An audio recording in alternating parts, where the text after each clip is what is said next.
আজকে এলাকার ছোট একটা নৌকা পাইছি, দৈঞ্চা গাছের থেকে দৈঞ্চা গাইটা তিনজনে মিলে মাছ ধরতে আইছি। বাদ দিয়া বসে পাইতা বড় বড় কই পাইছি। ক্ষেতের মধ্যে আদার দিয়া টানে টানে কই আর টাকি মাছ তুলছি। তো হ্যালো গাইস, আসসালামু আলাইকুম। আপনারা সবাই কেমন আছেন? আশা করি সবাই ভালো আছেন। তো ভিডিও ইন্টু থেকে বুঝতেই পারতেছেন যে আজকে ভিডিওটা কি নিয়ে হতে যাচ্ছে। তো আমি আর তামিম মিলে আই পড়ছি বসে কিনতে, আর সাগর ভাইয়ের দোকান থেকে মানে পুঁটি মাছ আর টাই মাছের বসে কিনে লয়ে যাবো। কারণ আজকে নিয়ত করছি ভাই ব্রাদার মিল্লা বসে দিয়ে মাছ ধরবো। তো যেহেতু আজকে শুক্রবার, তো আবার নামাজটা পড়তে পড়তে কারণ আমরা সকাল সকাল বেরিয়ে গেলাম। তো এদিকে 6-7টা বসে লিয়ে নৌকা লিয়ে চাকায় বললাম। তো এদিকে আমরা যে নৌকা নিচ্ছি এই নৌকা একটা পুষ্করিণী মাঝখান দিয়ে যাওয়া লাগে, আর এদিকে মানে এত বড় বড় কচুরি মানে নৌকা লিয়ে যাওয়াই যেতেছিল না। তো আমরা কোনো মতে কষ্ট মষ্ট করে নৌকা লিয়ে পড়লাম। আর এবার চয়ের মধ্যে সাপলা নাই, এই কারণে ঘাসে তুলে লইলাম। তো বর্ষার পানি এসে অনেকদিন হয়, তো অনেক ভাই ব্রাদারে কইলাম কেউ ঘুরায় নাই, ছোট ভাই করে করার পরে লগে লগে নৌকা বাইর করে লাই। তো আমরা যেহেতু মাছ ধরবো তো আমি সিপ বানাইতে হইব, আর বাসার তো কিছু নেই নেই, এই কারণে দৈঞ্চাগাতের থেকে দুইটা দৈঞ্চা নিয়ে সিপ বানাইলাম। দৈঞ্চাগার থেকে তামিমে এমন ইন্দোনেশিয়ান কাশি লইছে, মানে কাশি বেড়ে গেছে, কেউ মাথাটা আমার হাত রয়েছে। তো তামিমে অনেকক্ষণ খোঁজাখুঁজি করার পরেও কাশি পায় না, আমি হাত দেওয়ার পরে কাশি ঠিকই আমার হাত হয়েছে। আমরা কাশি লইয়া 2-3টা দৈঞ্চা গাইটা লইলাম, আর স্পেশাল কাশিটাও সবাই দেখাইলাম। তো যেহেতু আঙ্গ হাতে সময় কম, এই কারণে আমরা নৌকা চলতি অবস্থায় দৈঞ্চা গুলোর কাইটা পিস পিস করে লইলাম। চয়ের মাছ কেনাই আসি আমি বইয়া সব সিপ গুলো একলগে বানাইলাম। তো সবাই কইতেছে এই খাতে নাকি অনেক মাছ পাওয়া যায়, তো সিয়ামে কইতেছে লবে আমরা এই খাতেই যাই। যেহেতু চয়ের ভিতরে রোদ নাই, তো আমি ভাবলাম এক এক করে বইয়া বইয়া এনে বসে গিলা বানাই। তো 6-7টা বসে ছিল, সবগুলোই বানাইলাম। 2টা বড় সিপ বানায়া বাকিগুলো সব ছোট করে রাখলাম। আর এদিকে সবগুলো বসের ভিতর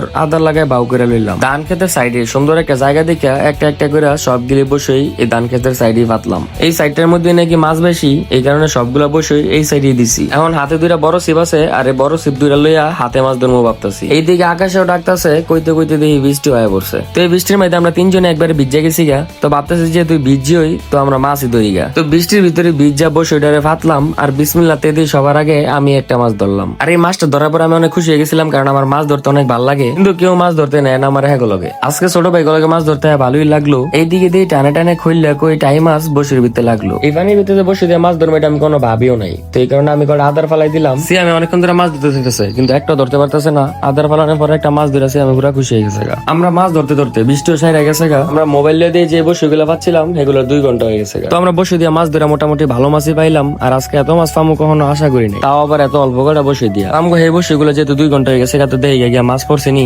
তাই দেখি প্রথম বসের ভিতরে কই। আর আমি একমাত্র কইগুলোর লেগে আমি ধান খেতের সাইডে পাচ্ছিলাম, কারণ আমি আগে মুরব্বীর কাছ থেকে শুনতাম যে ধান খেতের সাইডে নাকি সব কইগুলো থাকে। আর এই পুরা চকের ভিতর মানে এই জায়গার ভিতরে মানে মাছ অনেক লাফালাফি করছিল, আমরা যখন বসে পাচ্ছিলাম। তো এদিকে 2 নম্বর বসে টান দিলাম, আর এদিকে টান দেওয়ার পরে দিয়ে ছোট একটা টাই মাছ পাইলাম। যাক আলহামদুলিল্লাহ, এটাও খারাপ না, কিন্তু আমি ভাবছিলাম যে আমার বসের মধ্যে মাছই পড়বো না। তো এক এক করে সবগুলো বসে চাওয়া দিলাম।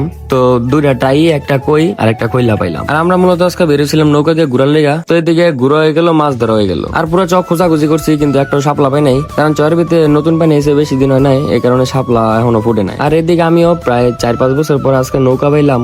আর আজকের ভিডিওটা কেমন লাগছে অবশ্যই জানাবেন, আর ভিডিওটা ভালো লাগলে অবশ্যই লাইক এন্ড কমেন্ট করে দিবেন। আল্লাহ হাফেজ।